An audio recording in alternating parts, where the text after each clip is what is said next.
ಅಲಂಕೃತನಾದ ಮುದ್ದುರಮಣನೆ ಕೇಳು.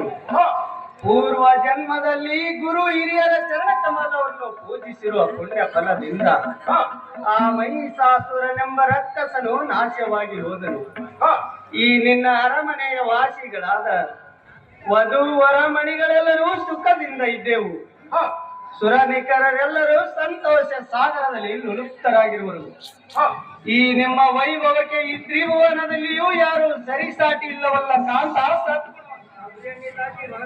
ಹೇ ವಲ್ಲವಿ, ಪೂರ್ವಿಕರಾದ ಅಗಸ್ತ್ಯ ಮಹಾಮುನಿಗಳ ಹುಟ್ಟಿದ ಕುಟುಂಬದಲ್ಲಿ ಇರುವುದು ಕಾಂತಾರದಲ್ಲಿ ಭೂವಂಗ ವಿಹಂಗ ಎಂಬ ಮೃಗ ಪಕ್ಷಿಗಳವರೆಗೆ ಪ್ರಚಾರಿಗಳಾಗಿ ತೋರುವು. ಆ ಯೋಗಿಗಳು ಮಾಡುವ ಭೋಜನವು ಯಾವುದೆಂದರೆ